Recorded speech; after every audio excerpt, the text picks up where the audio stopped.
karapatan mo, protektado ng batas. Alam mo ba na may batas na tumitiyak sa karapatan nating mga persons with disability sa Pilipinas? Ito ang Magna Carta for Persons with Disability o RA 7277. Tinitiyak nito ang bawat person with disability ay may access sa edukasyon, trabaho, transportasyon, kalusugan at rehabilitasyon. Ayon sa RA 7277, dapat may wheelchair ramps, accessible toilets at sign language interpreters sa mga pampublikong lugar. Sinasabi din sa batas na to na may proteksyon tayo mula sa diskriminasyon sa trabaho, paaralan at serbisyo. Pinalakas pa ito ng RA 9442 para sa dagdag na benepisyo, RA 10070 para sa pagbuo ng Persons with Disability Affairs Office o PDAO sa bawat munisipyo at syudad, at RA 10524 para sa mandatory employment quota o kinakailangan na 1% ng ipa na empleyado ay persons with disabilities. Tandaan, ang kapansanan hindi yan lang sa karapatang pantao dahil tayo ay may batas na kakampi natin at magpoprotekta sa ating mga persons with disabilities. Karapatan mo, ipaglaban mo. Ang paalaalang ito ay hatid sa inyo ng Access Project.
Nagbabalik po tayo mga kaibigan. Ang oras po natin ay 20 minuto makalipas ang alas 11 ng umaga. Kayo po ay nandito pa rin sa radyo natin FM 95.9 Cotabato City.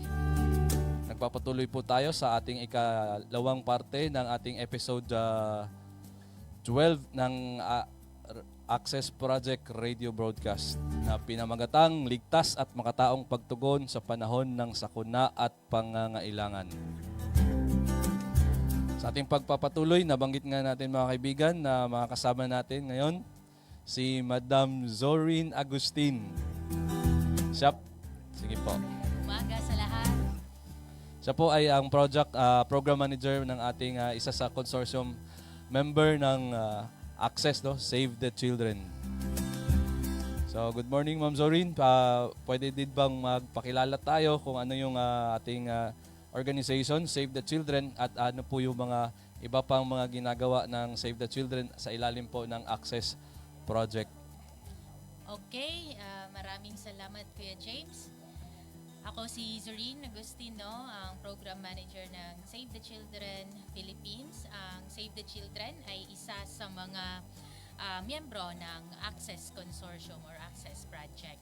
So kami ay isa sa mga nagli-lead or sector lead ng Education in Emergencies. Pero nagbibigay rin kami ng iba't ibang tulong sa tuwing may sakuna, at kami rin ay nagbibigay ng suporta sa mga local government units and doon sa mga barangay level in terms of disaster preparedness plans nila. So kami ay nagbibigay rin ng tulong, tulong lalo na doon sa food security and livelihood, sa wash, sa shelter, sa protection, at lalo na sa education. Yun. Marami din palang ginagawa ang Save the Children. So, pero ano po yung mga areas ba na covered natin sa organization? So ngayon, no, nung una natin sa access, na-cover natin ang Basilan, Sulu, Lanao del Norte, Lanao del Sur, yun, at Maguindanao del Norte at Maguindanao del Sur. Yun yung naging areas or na mga probinsyang kung saan ang Save the Children ay gumagalaw. Kasama namin ang Notre Dame ng Hulu and as well as Nagdilaw Foundation, no, nung unang phase ng access. Ngayon naman ang partner namin ay ang Kadabanga Foundation at ang Unipad. So kasama namin sila sa aming mga programa dito sa Special Geographic areas at lalo na dito rin sa Maguindanao del Sur. So patuloy kaming nagbibigay ng suporta sa mga areas na ito. At hindi lang doon nagtatapos, no. Marami rin kaming mga iba't ibang areas na tinatrabahuan, lalo na pag mayroong mga emergency or sakuna sa Luzon, Visayas, and Mindanao. So overall ang access project. So hindi lang naman ang Save the Children ang pumupunta o rumeresponde sa iba't ibang lugar, but also lahat ng mga miyembro ng access. So yun, Kuya James. Medyo napakalawak pala ng mga na-reach ng ating organization, no. So alam ko marami din sa mga nakikinig sa atin ngayon at saka nanonood sa ating live stream ang nakakita na ng mga projects o naka-experience ng project at nakabenepisyo sa mga projects na binibigay ng Save the Children. Pero ngayong araw nga, Ms. Zorin, no, ang ating pag-uusapan ay tungkol sa kanina lang katatapos ng discussion natin with Doc Ivy, yung general na physical na pangkalusugan yung tinitingnan natin lalo na sa panahon ng emergency, no, at saka doon sa evacuation area. So ngayon naman pag-uusapan natin ang tungkol sa kalusugang pangkaisipan. Yun pala yung hinahanap natin na term kanina para sa mental health. Kalusugang pangkaisipan at panlipunang aspeto, no? So yun, so ito ay ang pagkakaalab natin, ito ay tumutukoy sa mga serbisyo at tulong na naglalayong pangalagaan at palakasin ang emosyonal, panlipunan at psikolohikal, no? Medyo malalalim ito mga terms natin. Kalagayan ng mga tao na taong naapektuhan ng mga sakuna, krisis at mga armadong mga tunggalian. Oo.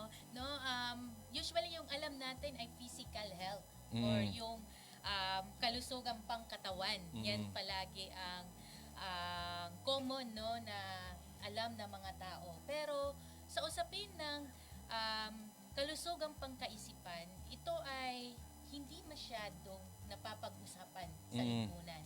Or minsan, ito rin ang isang aspeto or konsepto na kung saan either hindi alam ng mga tao or yung iba ay dinidenay or hindi ito binibigyan ng pansin, no? Kasi minsan iba yung pagtingin or iba yung dating sa mga tao pag sinabi may kapansanan or may dinaramdam in terms or sasabihin na nagkaroon ng depression, no? So malaki yung kaniyang iba yung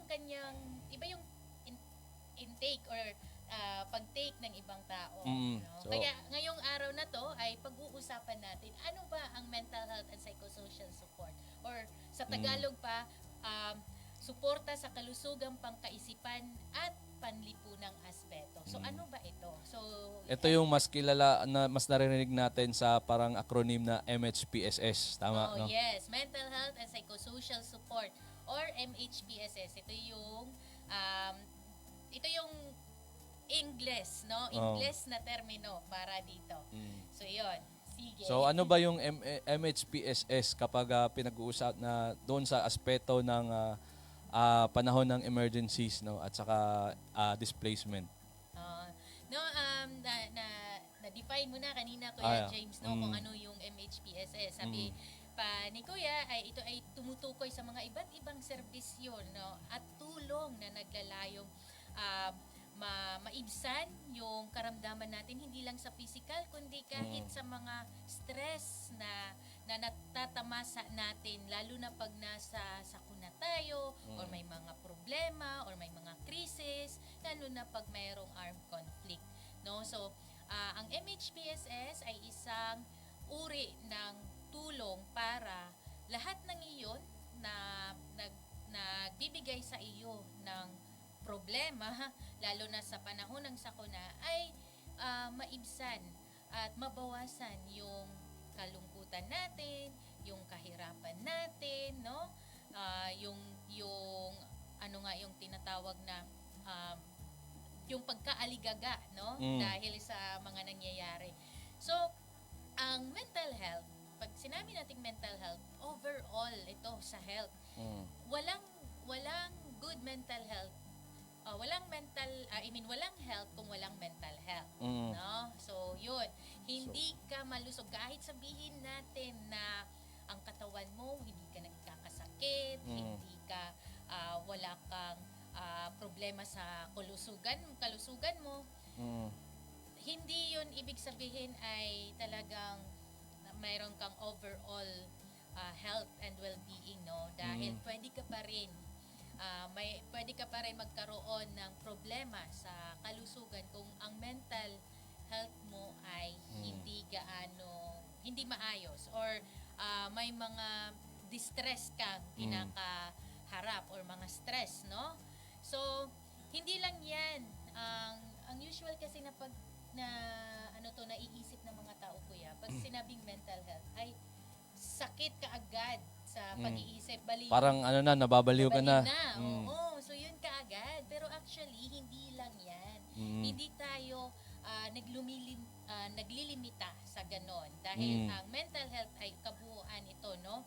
Overall health ito. And also, ito rin ay, ang bawat isa kasi, mayroong mental health. Bawat isa rin ay nagkakaroon ng problema in terms sa mental health.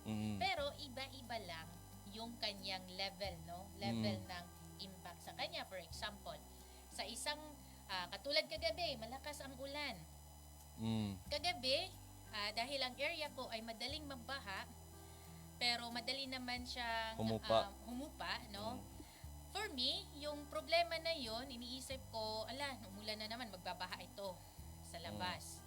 Pero doon naman sa iba na mas mababa yung area kung saan yung baha ay matagal humupa, yan naman ay pag-iisipin nila, no, baha na naman ito bukas. Or mamaya, ang matindi pa, if mataas yung baha, pwede madidisplay sila or mawawalan or kailangan nilang umalis, no? Ano nga yung Tagalog ng displacement? Paglikas. Lumikas. So, yung kanilang mental health at status at that moment, no, masyadong mas mataas yung kanilang stress dahil pwede silang lumikas. Hindi sila mapalagay kasi medyo may magkahalo yung takot at saka magkahalo pangamba. yung takot. Kumpara doon naman sa mga individual or pamilya na yung kanilang bahay ay nasa mataas na area or bumaha man, mabilis humupa. So, hindi gaano ang stress sa kanila. So, bawat isa, ulitin ko, meron kanya-kanyang pinagdadaanan at iba-iba rin yung kanilang nafe-feel na stress. No? Siguro mas matindi ang stress, no, kapag pag nagkakaroon ng halimbawa armed conflict, ganyan. Yes, totoo, no?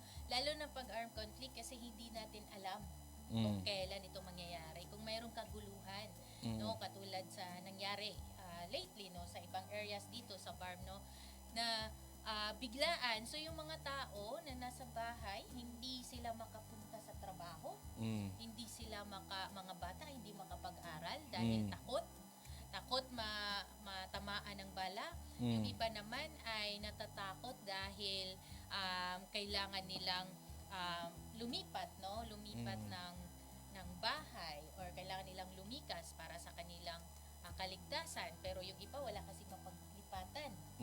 Ngayon, yung iba naman, hindi makatrabaho. So ngayon, ang pinoproblema, saan sila kukuha ng pagkain? Pagkain. So yan ay, kung patuloy yan, at hindi sila kaagad recover, mataas yung stress. So kung mataas yung stress, mas grabe yung impact sa Oo. bawat tao. Nakakadagdag din siguro dyan yung sa stress, no, maliban yung sa problema sa pagkuha ng pagkain, yung sitwasyon mismo doon sa evacuation center, no? Yes. Medyo oo. siksikan, marumi, malinsangan, walang Totoo. tubig, walang ilaw, Totoo. maingay. Oo. So lahat yan, no? Kahit hindi sila naapektuhan, kahit hindi sila yung na physically, walang nangyari sa kanila. Ayos no? lang. Pero, ang kanilang sitwasyon, yun yung nagbibigay naman sa kanila ng distress. Yun naman yung nagbibigay sa kanila ng kalungkutan, no? Ng takot, no? Kaya, yung mental health ay talagang apektado negatively. No? So, kailangan yan ma-address. So, yan naman ay normal. Normal yan lahat, kuya, no? Normal matakot, normal yung Normal na damdamin. O, normal yung mga damdamin na yan para sa isang sitwasyon na abnormal. Kasi hindi naman hindi naman normal yung magkaroon ng kaguluhan sa komunidad. Tunay. So ito ay abnormal at yung mga nafi-feel natin, wag tayong mabahala, no? Kasi hindi naman yan ibig sabihin kaagad na pag yan yung naramdaman mo ay baliw ka na, no? Or illogical ka dahil yan yung ginagawa mo, no? Hindi naman. Ang kuan lang dyan ay normal pa rin yan. Pero nagiging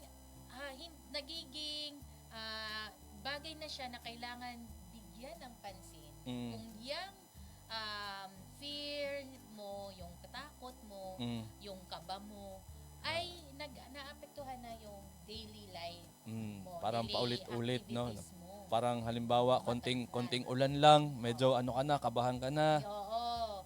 So, Okay. 'di ba? So kung katulad ng wala na yung gulo, bumalik na kayo sa normal, bumalik na kayo sa bahay ninyo. Pero yung takot mo nandyan pa rin. Hindi ka pa rin makatulog, no? Matagal mo, 1 month na hindi ka pa rin makakain. Iyan, almost ilang buwan na, ganun pa rin, no? Nandyan pa rin yung iba-iba kasi, iba-iba yung nakikita nating sintomas. So, pag ganito na, kailangan na natin ng Minsan napapansin din natin sa ibang mga tao na mga kasama natin sa bahay, medyo madaling magalit, irritable. Oo. Usually ganun, lalo na sa mga adults or matatanda na madaling magalit, no? Yung iba ay nagkakaroon ng insomnia, Hindi makatulog. Oo. At yung iba hindi rin nahihirapan rin sa palikuran. Ano nga yan? Hindi Yung mag-books, no? hindi makalabas. So, ganun, no? Yung mga ganyan. Kasi, dahil nga sa psychological impact sa kanila, dala nga nung mga nangyari. So, ulitin ko, normal yung kung ma-feel mo yung mga takot na yan. Pag short term. Kasi nandun ka sa sitwasyon na yon. Pero kung wala ka na sa sitwasyon, nandun na sa normal, pero ganun pa rin ang nararamdaman mo, meron ka pa rin takot, kunti lang na ingay sa labas, bigla ka nang natataranta, nagtatago ka na, nanginginig ka na. So yung mga bagay na yan, kailangan na natin yan ng immediate na atensyon, no? So kailangan na yan, dito tayo nagkakaroon ng challenge. Dahil yung iba, akala nila pag maghingi sila ng tulong, kaagad ay tinatawag, ay nababaliw na yun. No, hindi. Huwag natin isipin yon. Kung para tayo matulungan, para maaga pa, magpakonsulta na tayo. Marami tayong psychologist, psychiatrist. Kung wala man available ng mga psychologist and psychiatrist, pwede tayong lumapit sa LGU, no? Kasi even sa yung RHU, Rural Health Unit, no? Para matulungan at para mai-refer ka sa tamang institusyon, no? Kung paano kanila matulungan, bigyan ka ng mga psychological different kinds of support, no? Para maibsan yung takot mo, o yung nararamdaman mo sa yung pag-iisip natin, no? So, ganun. So i-highlight lang natin, no, balikan lang natin konti para parang maano talaga maalala ng mga tagapakinig natin na kapag okay lang na magkaramdam ka ng takot, galit o iba't ibang uri ng mga matinding emosyon during displacement o nawala ka doon sa iyong tahanan, nandun ka sa evacuation center, gawa nga ng mga natural na kalamidad, pagbaha, paglindol, no, na kailangan yung lumikas, pati yung mga giyera, no. Lalo na kapag nag-overlap na yung mga stress na yan, pagdating mo sa yung sa evacuation center, walang pagkain, walang maayos na tulugan. So marami, so titindi na yung damdamin sa ang tawag natin doon, yung accumulate yung mga stress natin, nag-ipon-ipon. So okay lang na maano talaga, ma-heighten, no, matataas yung ating mga emosyon sa mga panahong yun. Pero hindi na ang nasabi ni Zorine na kapag wala na tayo doon sa abnormal situation, bumalik na tayo doon sa ating mga kabahayan o hindi kaya medyo tahimik na yung nasa evacuation areas, pero nandoon pa rin, hindi pa rin tayo makakilos ng maayos, no? Parang hindi na normal kasi yung mga emosyon ay nandoon pa rin, hindi siya agad nawawala. Na madalas hindi natin napapansin sa mga kabataan din, no? So mahalaga na kapag napansin natin sa sarili natin na hindi na ito normal ang kinikilos natin o iniisip natin, hindi ibig sabihin na ikaw ay nababaliw na, no? Ibig sabihin lang talagang matindi ang stress mo at kailangan mo ng tulong. So hindi siya dapat ikahiya kasi hindi naman ito simptomas ng pagkabaliw. No? Ito ay simptomas lang na talagang matindi ang iyong level ng stress at kailangan mo ng tulong galing sa iba. At yung binanggit ni Zorine na pwede nating paghinga ng tulong, no, yung mga local health services natin, kung wala doon sa barangay health center, nandun sa siguro sa rural health units, pwede rin sa, 'di ba, meron din mga services ganyan sa MSSD, no? Yes. O sa DSWD para sa ibang mga areas, no? Oo. Pero ano bang ginagawa kapag nandoon? Anong madalas na intervention ng mga humanitarian actions when it comes to MHPSS? Ang MHPSS actually, marami siyang layers, no? Mhm. Ang unang layer niya ay yung pagbibigay ng agarang tulong. Mm. So, for example, halimbawa, no, mayroong baha dito sa Maguindanao del Sur Mm. at na-displace yung mga iilang pamilya. Hindi lang iilang kasi minsan, no, maraming mga pamilya ang nadi-displace, lalo na dito sa areas kung saan mababa at nandun madaling mabahaan, no? So, dahil doon, walang makain, walang trabaho, nahihirapan mag-aral yung mga bata, nandun rin yung kaba, no, ng kanilang proteksyon. So, ano yung immediate needs at that time? So, kung hindi na nakukuha or hindi na-access ng pamilya, yung distress, yung imagine mo, ikaw ay na-displace, wala ka sa yung normal na routine, tapos wala kang makuhang pagkain, bilang isang miyembro na naapektuhan, talagang magkakaproblema ka, saan ka kukuha ng pagkain, iisipin mo, saan ka kukuha ng tubig, anong kalagayan ninyo kasi wala ka nang naisalba dahil naanod na or kung ano-ano pa. So yan, dyan naman pumapasok yung humanitarian responders natin. Halimbawa, ang access, no? Ang access ay pumupunta at nagbibigay ng mga iba't ibang tulong. Kaya yun yung first layer ng mental health and psychosocial support, no? Tinutulungan natin yung mga naapektuhang pamilya na maka-access sa mga basic needs. Tulad ng tubig, tulad ng mga hygiene kits, yung mga sabon, toothbrush, kasi of course kung na-displace or lumikas ka, minsan wala ka nang madala dahil depende, no, kung pwedeng naanod or wala na, no? Or nagbibigay na rin tayo ng mga pagkain, meron rin tayong binibigay na mga water kits para may makunan o mapaglagyan ng malinis na tubig ang pamilya. Yun yung mga basic needs, no? Yung pangalawa naman ay binibigyan rin natin ng tinatawag na child-friendly space yung area. Dito naman ay ni-ensure na yung mga bata ay magkaroon ng space kung saan sila ay makakapaglaro para hindi sila kasi pag na-display, syempre yung protection ng mga bata, imagine sa isang evacuation room Mm. ay dikit-dikit, magkaiba't siksikan. ibang pamilya, no? Minsan hindi pa nyo pakakilala, no? So malaki yung risk or chance na pwedeng magkaroon ng protection issue doon, like abuse, no? Iba't ibang klase ng pang-aabuso. So para maiwasan yun, at para rin matulungan yung mga bata na hindi magkaroon or makadevelop ng trauma, ay binibigyan sila ng child-friendly space. Kung saan doon nagkakaroon ng tsansa yung mga bata magkapaglaro, maging bata, kumbaga, no? Kahit nasa... Ma-enjoy nila yung pagkabata nila. Yes, so kahit nasa gitna sila ng sakuna.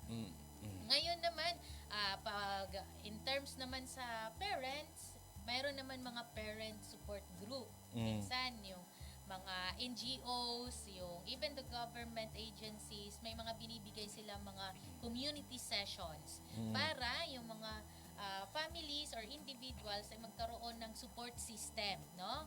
So yan siya.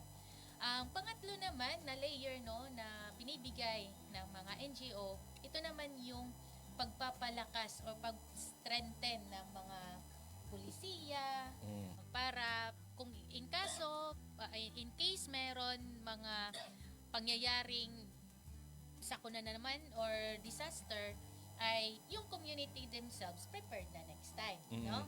And then next naman, ito na yung tinatawag na psychosocial support. Ang psychosocial support actually or psychological first aid kasama dyan, no? Ito na yung mga bagay naman na ginagawa sa community at dinideliver ng mga na-train. Pwede yan community volunteers, yung mga PHW natin, pwede silang matrain para sila mismo yung magbabahay-bahay or kakausap sa individuals, kung meron man, paano nila i-handle. Kung for example, mayroong lumapit na bata, magpapatulong, or may concern, may nakita silang pang-aabuso, so paano nila i-manage yung emosyon ng bata, no?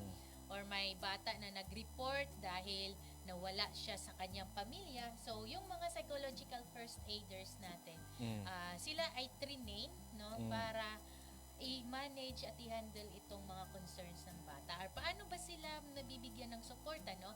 Itong level na to, ay hindi necessary mga experts ito.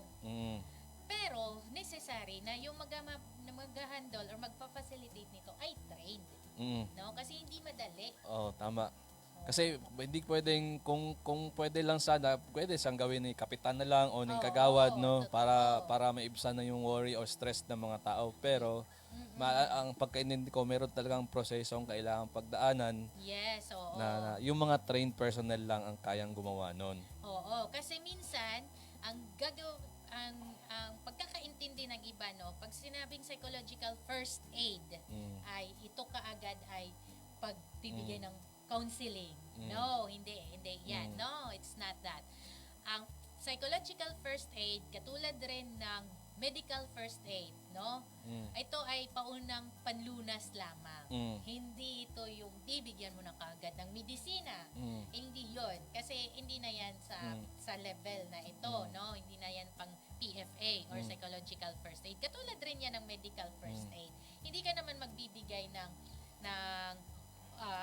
hindi ka naman gagawa ng operation kung may nasaktan dyan, nakita ka. No? Pero pwede mo bang i-describe ng maikli lang kung ano yung madalas ang nangyayari, no, kapag nagkakaroon ng session ng MHPSS or psychological first aid? Ano yung generic na parang process na pinagdadaanan? Sige. Katulad yan, no? Ikaw, Kuya Jay. Ako, mataas ang stress ko ngayon. May mataas yung stress Wala akong mo. pera. Hindi mo alam saan ka kukuha ng pera, lalo na wala ka ng pangkabuhayan dahil wala pang naanod. sweldo. Naanod pa yung mga gamit namin sa kusina. Ganun, no? So, hindi mo na alam anong gagawin mo. So, ako, as psychological first aid, pumunta ako sa area ninyo kasi kayo ay nabagyuhan, at lumapit ka sa akin, ako ay makikinig sa'yo. Anong concerns mo? Kasi ang PFA, mayroong 3 prinsipyo yan, no? Sinasabing look. Look for the person, observe the area, sino yung mga mas nangangailangan ng na mapakinggan, kumbaga, no? Ng tulong. So, So nakikita pala yan. Parang sa tingin mo pa lang, ano mo na, para maintindihan mo na, parang medyo mataas talaga ang stress nito.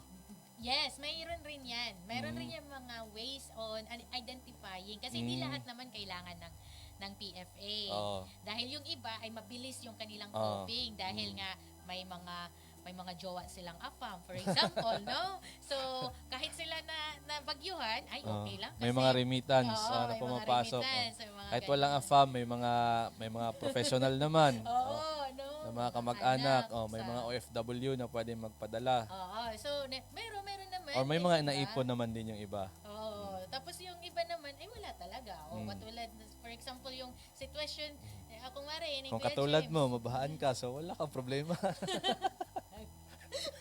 So, gano'n, no?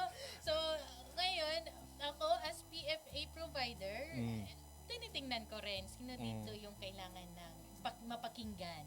So, ngayon, I look. Ang pangalawang prinsipyo ay listen. I will listen to your concerns. Papakinggan kita. So, sa PFA, dapat yung taong kausap mo, siya yung magsasalita, hindi yung ikaw. Kasi baka ibida mo rin yung sarili mo. Sabihin mo, ay, ako rin, alam mo. So ngayon, nabaliktad na. So hindi yun. So ang process natin sa PFA ay pinapakinggan natin, no? Ganon. Tapos, and we link. Yun yung pangatlo. Sa link na, sa tuwing tayo nagsasalita o nag-uusap, no, ikaw nag-share sa akin ng mga concerns. Tapos nalaman ko, ay, okay, ito pala yung concern niya. Hindi niya alam paano siya makakakuha ng, let's say, mga medisina dahil nagkasakit yung isang miyembro sa pamilya. So ako, bilang PFA provider, alam ko naman kasi part rin yan sa training, no? Mayroon ka ng mga list kung saan pwedeng pumunta. So in para terms referral.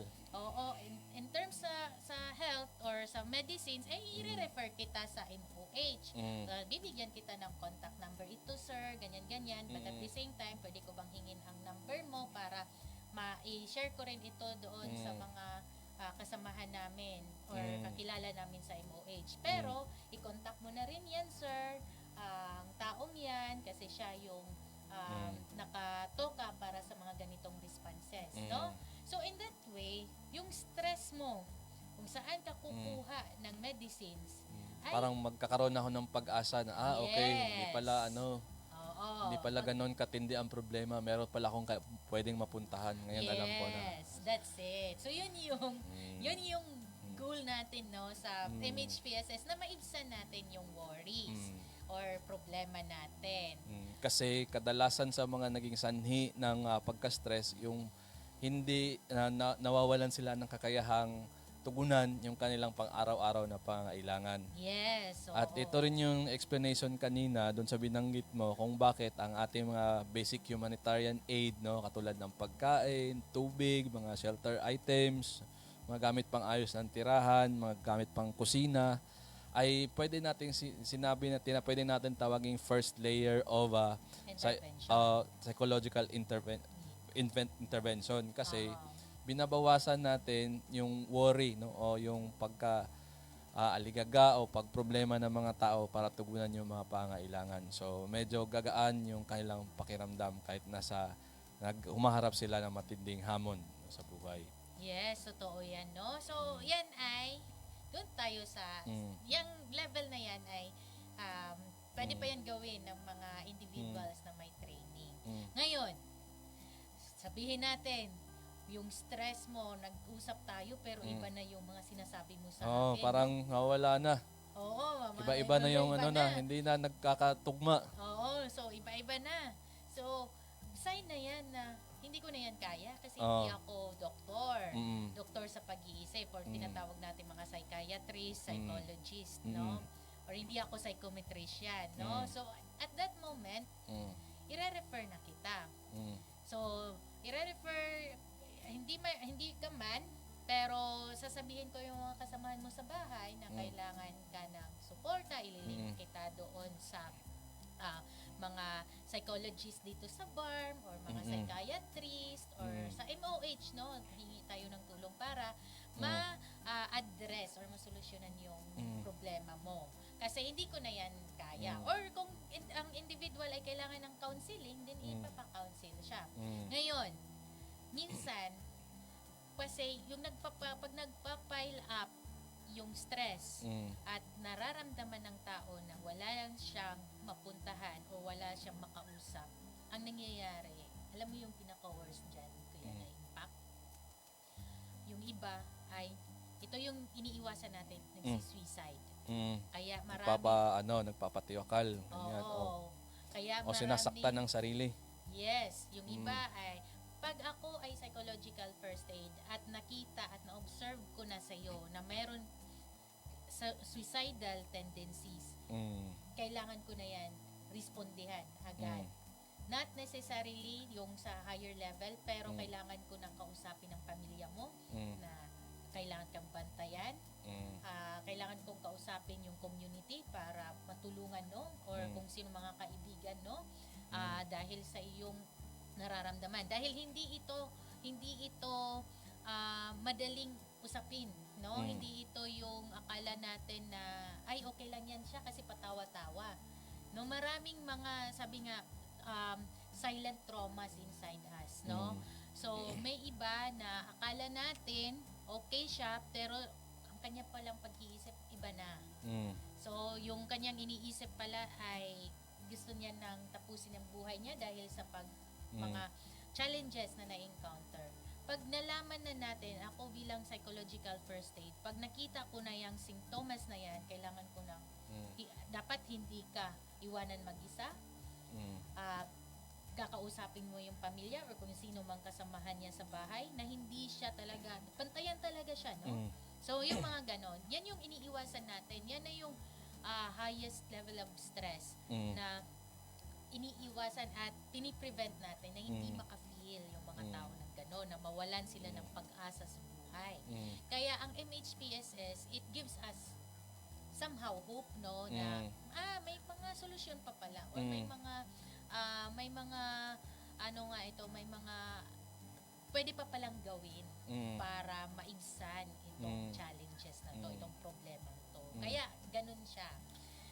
Sige. Parang mahalaga din no, na pag-usapan namin kanina ni Doc Ivy na mahalaga rin yung papel ng nabanggit mo rin no, kung sinong pwede kinakausap mo bilang responder yung mga taong malalapit sa kanya. No? Yes. Siguro kahit yung ibang mga tao na minsan napapansin nila, yun nga, siguro pati sila ay para nahihiya din silang mag-report kung napapansin nila na may problema na yung mga kasama nila sa bahay. Baka sakali kung mag-report ay anong isipin ng iba na talagang totoo pa lang na may problema na sa pag-iisip yung kanilang kasama. Pero naintindihan natin ngayon na habang maaga pa, nakikita natin na nag-overlap yung trauma at meron ng pinapakitang highest degree o level of stress yung pinapakita ng mga kasama nila sa bahay. Talagang, or kahit kapitbahay ay dapat na talaga silang mag-report. Oo. Huwag natin ikahiya, no? Huwag tayong matakot kasi kailangan natin tulungan ang sarili natin, mga kapamilya natin, no?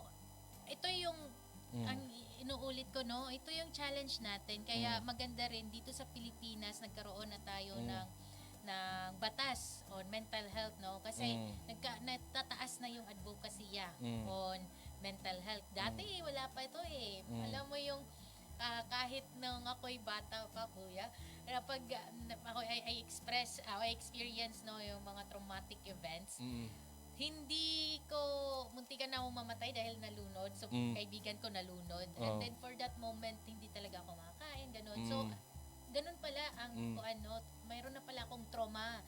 Pero hindi mo alam. Hindi ko alam kasi anong alam hindi mo naman ma-describe niyan, ma-feel mo na trauma na to kasi iba-iba ang expression, di ba? Oo, tapos hindi mo rin alam na may ganung konsepto. Dati wala talaga yan. Kahit yung pamilya ko hindi nila alam pa, wala, paano natakot i-handle? ako. Yes, wala akong masabihan kasi takot ako, baka ako ay mas mapagalitan, no? Kaya ganun. Pero later on, naka-cope ako dahil sa paglalaro. Dahil nagkaroon ng mga bata around sa amin at nagkaroon ako ng chance ang makapaglaro. Nagtulungan talaga yung Yung bumalik sa dati. Dati hindi ako, nung panahon na yun, hindi ako makakain, hindi makatulog. Pero nung nagkaroon ng tsansa maglaro, actually ang paglalaro is also a form of psychosocial support, no? So bumalik yung gana kong kumain, So, nakatulog na ako ng maayos. Magana ka ng kumain ngayon. Palatulog ka na. no? So yung mga ganon. Pero ngayon, nasa era na tayo na ang daking pribileyo natin na naririnig na natin itong mga advocacies ng MHPSS. Kasi meron na tayong mga suporta. Meron na tayong, alam na ng mga health professional paano i-handle pag meron mga concerns, no? In terms of mental health status natin. Pero alam natin may mga areas tayo lalo na yung mga nasa malalayo mga lugar no na hindi nararating ng mga interventions katulad ng mga ginagawa ng Access na nagbibigay ng MHPSS no. Wala ding mga psychiatrist, psychologists dun sa mga areas na yon. So ano yung kasi nabanggit mo rin na ang bawat tao ay may kanya-kanyang parang stress coping mechanisms no. Yes. So, ano yung mga practical tips natin, lalo na para doon sa mga taong, o mga communities o families na madalas na apektuhan ng mga kalamidad, pwedeng gera or mga natural na mga hazards, no? Ano yung mga practical tips natin para maiwasan natin na mag-sapaw-sapaw, no? Mag-overlap yung mga stress natin at yun, magpatuloy tayo ng matiwasay, no? Yes, actually, we can support. Hindi naman kailangan na palaging train. Kahit yung simpleng pakikipag-chikahan, no? So, for adults, no, iba-iba kasi yung coping strategies. For example, sa mga matatanda or for adults, ang kanila ay, talking to someone na kipag-usap sa kanilang na, someone they can trust. Pwedeng no? kaibigan. Or kasamahan sa bahay, no? Kung bata man, kung nanay man yan sa kanyang asawa, no? So mga ganon. So wag natin ikahiya or wag tayo matakot mag-express ng ating mga nararamdaman. Or Pero doon lang talaga sa pinagkatiwalaan. kung pwede, oo. Kasi mahirap naman. Pwede naman, siguro sa mga strangers. Pero may mga tao na makwento rin talaga, no? Oo, Hindi pinipili. totoo. Pero yun yung kanilang parang stress release mechanism. So, okay lang. Oo, okay lang naman, no? Kung komportable ka, go on. Kahit sino pa yan. Basta make sure lang na safe ka, no? And protected. And then, mag-maintain ka pa rin, no? Mag-maintain ng daily routine. And then, iwasan natin makinig ng mga balita na nakaka-distress. Yung mga kung ano pero of course makinig tayo sa balita in terms of hazard warning. For example, mayroong parating na bagyo or mga weather forecast. Of course, kailangan natin makinig diyan dahil para tayo ay makapaghanda.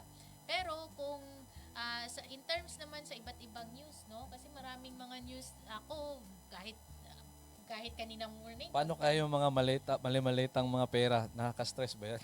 Ay, totoo yan. no? So, maraming paraan. Pero,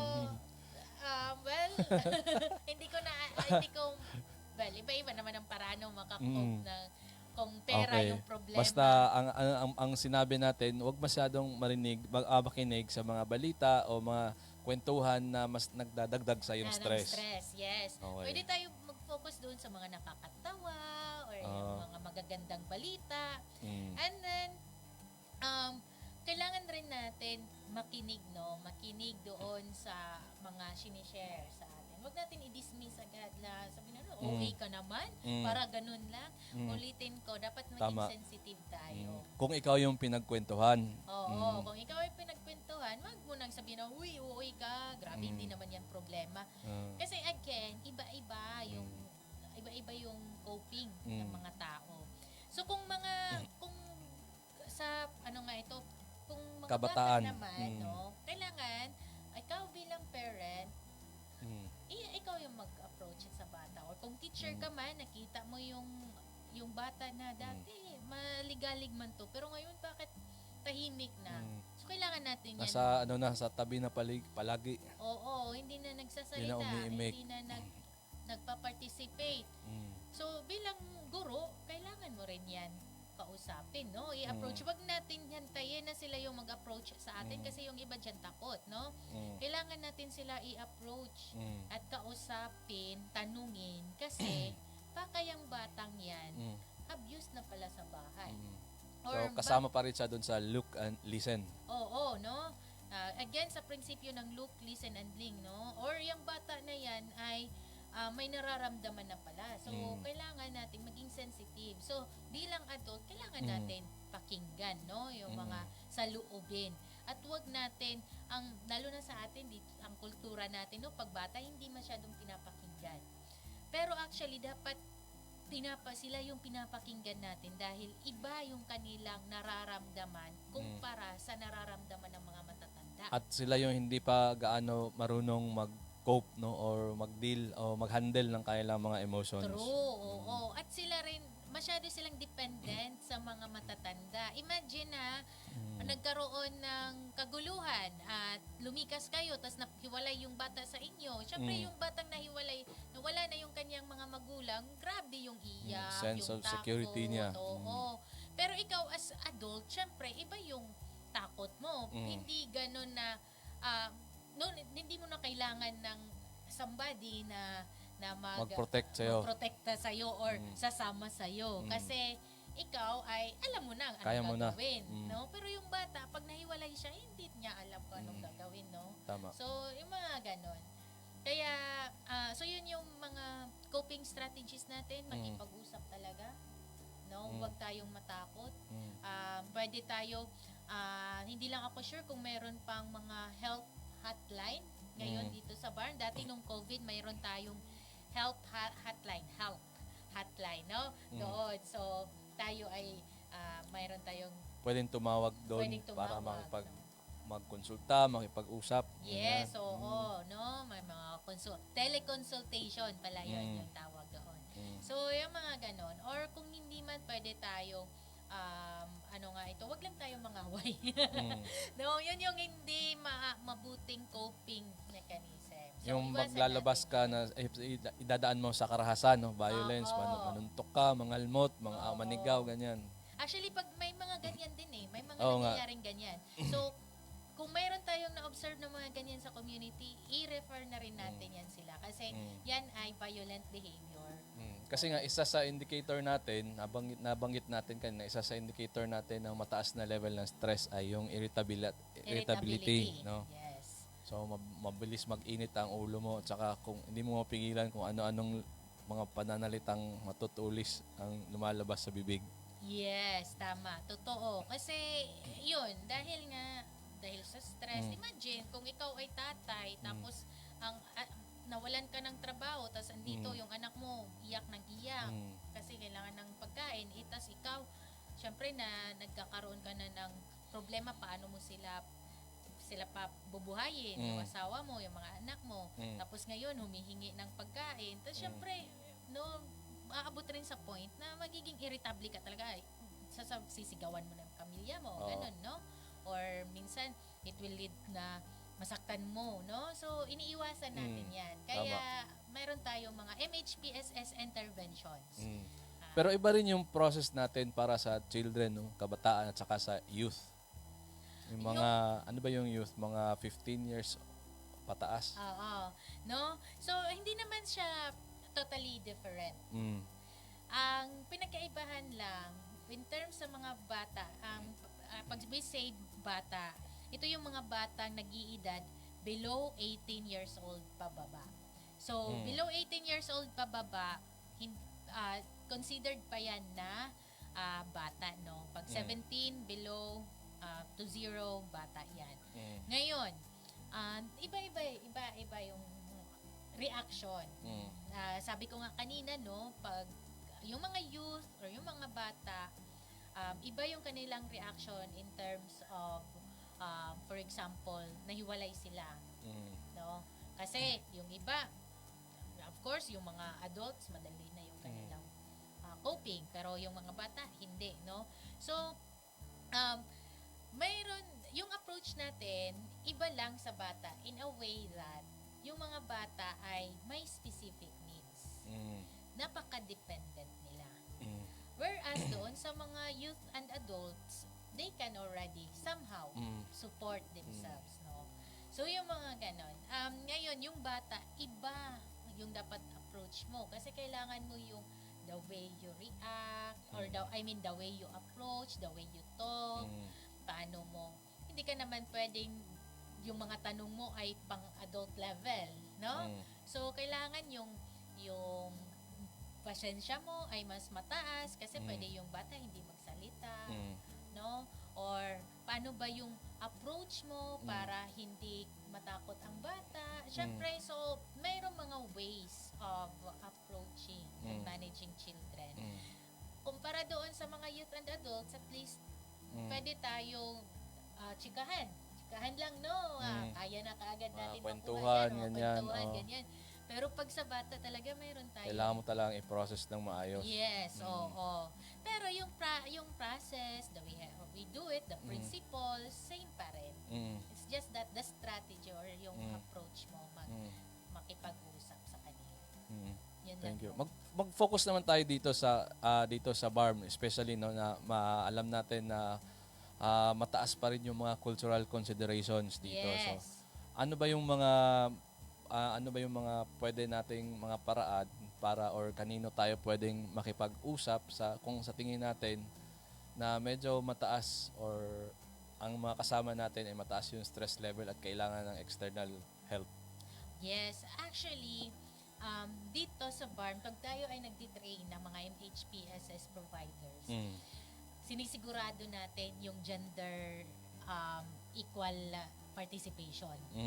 Dapat may lalaki talaga at may mga babae. Dahil yung ibang babae, hindi sila komportable makipag-usap sa mga lalaki. Or yung mga lalaki, hindi komportable makipag-usap sa mga babae. You mean yung mga trained natin na mga MHPSS facilitators, dapat may babae, may lalaki. Oo. Para ang babae, sila yung mag-handle sa mga babae Babae, at sa or mga mga- lalaki sa lalaki. Yes, Okay. oo. Kasi yung iba, nahihirapan sila. Mm. And then also, kinukonsider rin natin yung cultural context. For example, pag tayo ay nag-uusap, sa ibang kultura, okay lang ako as PFA provider at itapik ko yung Mm. balikat mo. Pero dito kasi sa atin, di ba, dito sa BARM, yung iba ay hindi yan Hindi. acceptable. Mm. No?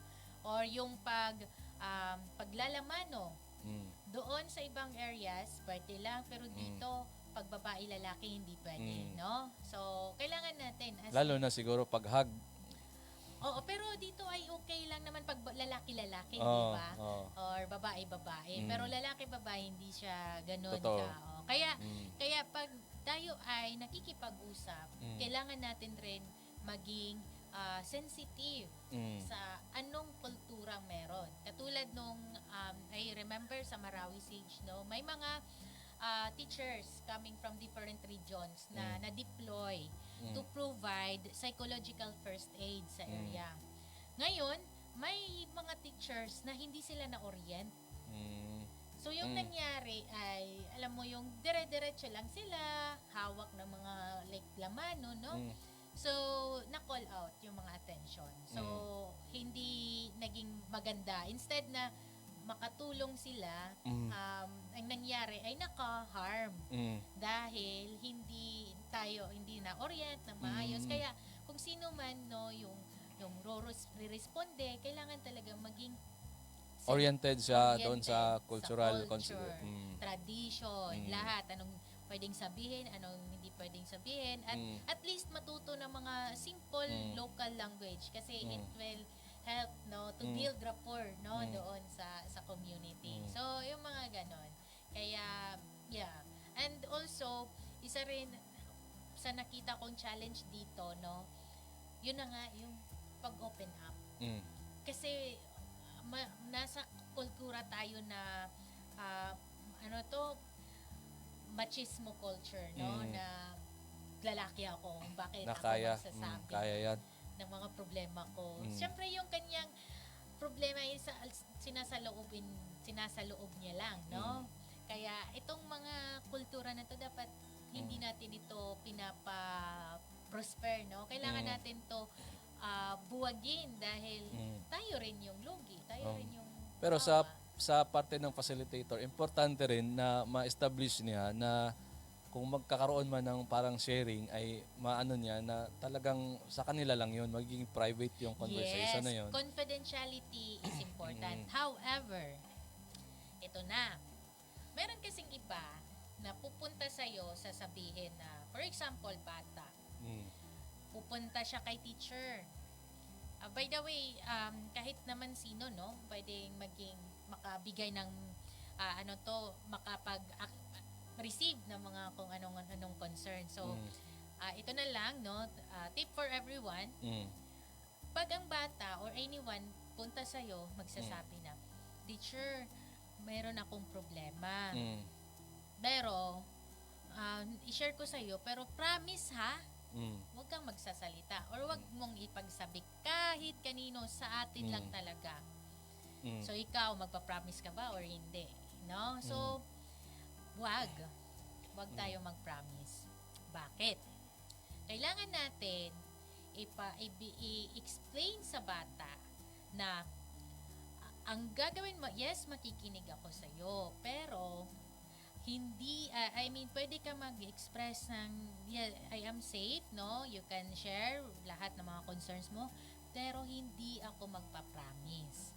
Kasi, baka yung concern mo, kailangan ng tulong.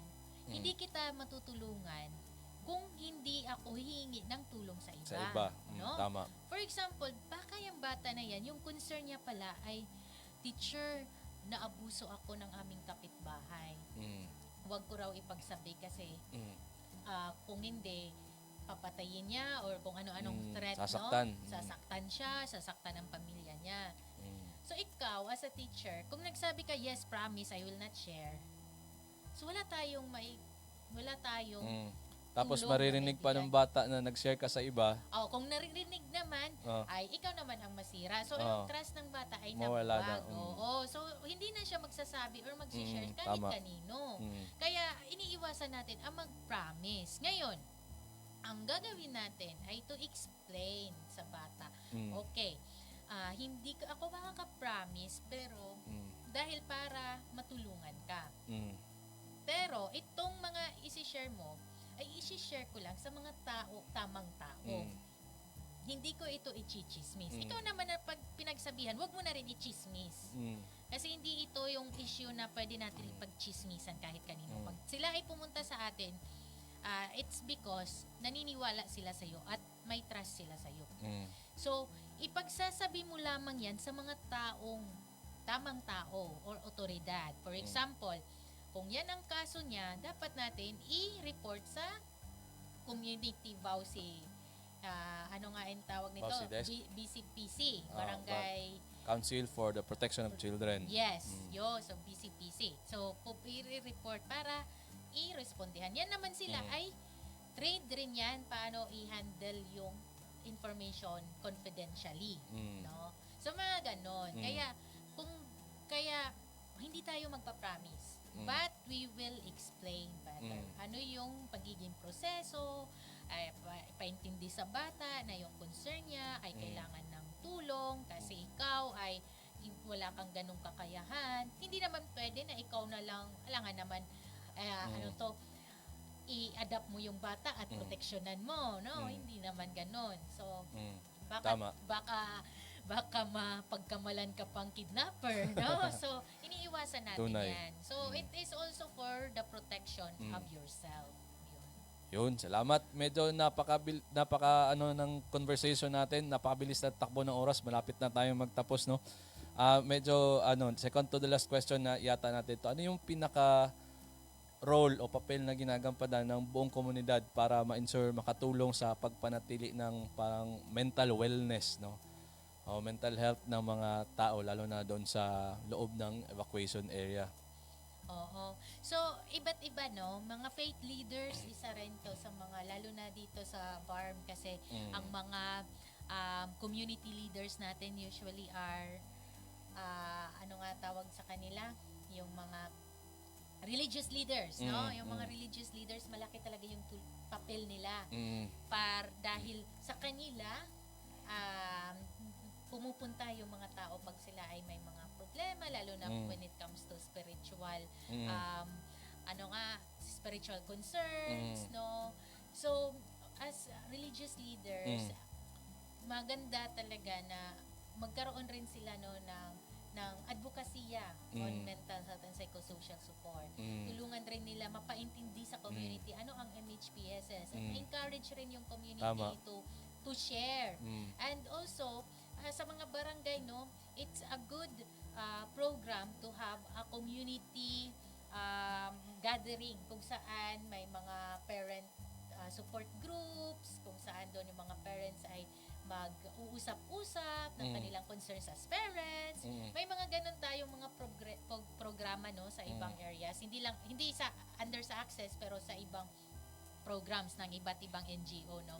Kakaroon ng yung barangay nagse-set up ng kung mayroon child-friendly space, nagse-set up sila ng child-friendly space para naman sa mga bata, lalo na pag walang pasok or na-suspend yung pasok, lalo na pag may mga evacuation centers, mag-set up ang barangay ng child-friendly space para doon ang mga bata. They can play safely and they are protected, no, sa mga ganon. And also yung mga iba't ibang grupo within the community, malaking tulong rin sila para magkaroon ng oportunidad yung bawat miyembro na mag-share and express their concerns, and at the same time collectively matutulungan nila yung kanilang mga kasamahan na nag-struggle, no, lalo na pag mayroon silang mga problema, lalo na pag itong grupo na to may bayanihan system sila na kung for example ito ay may sakit sa pamilya, kailangan ng operation, so yung grupo mo, support system mo sa community, Mag-ambag-ambag. no? So yan ay already a form of MHPSS. So malaking tulong na rin ang impact yan sa taong naapektuhan, no? So ganun.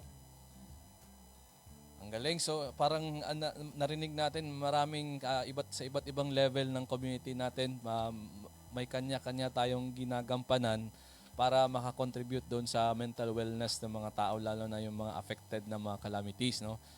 Pwedeng direct responders, pwedeng mga kasama sa bahay, pwedeng mga barangay officials sa pamamagitan ng pagtugon sa mga dagliang pangailangan ng mga tao at pagbibigay ng space para sila ay makapagkwentuhan, no? Yung mga tao, pagtulong-tulong, pagbuo ng mga asosasyon o pagbuo ng mga grupo para makatulong doon sa mga pangailangan ng mga kasamahan, no, o mga kabarangay o kapamilya, no, pag-ambag-ambag. So may kanya-kanya talaga tayong papel na ginagampanan. So hindi natin napapansin na although ginagawa natin to doon sa community, hindi natin pala alam na ito ay contribution natin doon sa pagpapanatili ng kaayusan, no, ng pag-iisip. Tama ba yung sinabi natin? Ano ba yung Tagalog natin, no? Kalusugang pangkaisipan, no, na kabutihan natin sa ating pangkaisipan. So yun pala ay yung mga ginagawa nating simpleng pakikinig o pagbibigay ng tulong, pag-alok ng ating pakikiramay sa kanilang mga dinadanas ay kabahagi ng ating mental health support doon sa mga communities. Yes. Sige, doon na tayo. Final words na tayo sa ating mga tagapakinig, Ms. Zorin.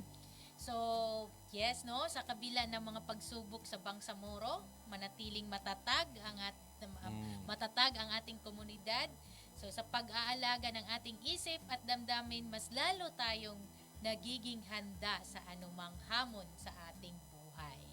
Kaya, please, huwag tayong matakot mag-share. At Huwag kayong humingi ng tulong. Huwag magpaka-stress. Yes. Alamin kung kanino ka makipag-usap. So, maraming salamat sa iyong panahon. Maraming salamat sa inyong lahat.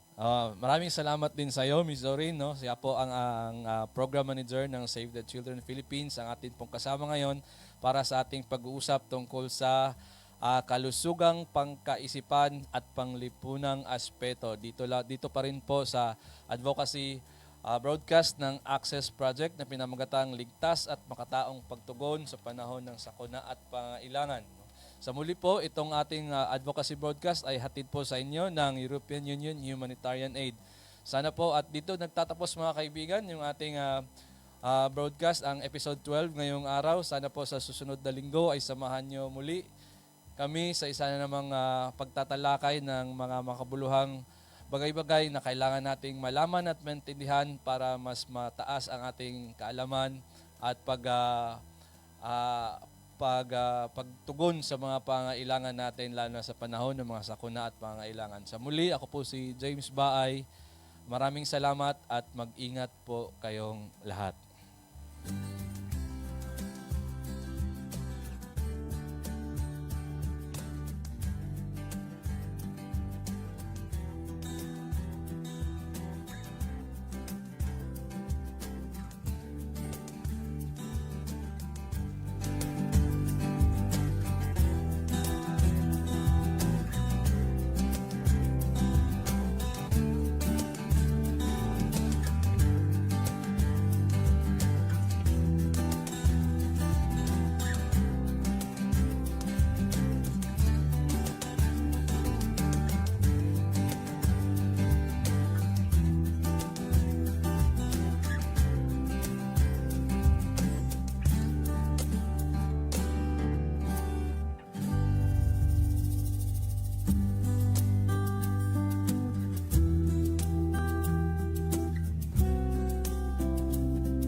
Karapatan mo, protektado ng batas.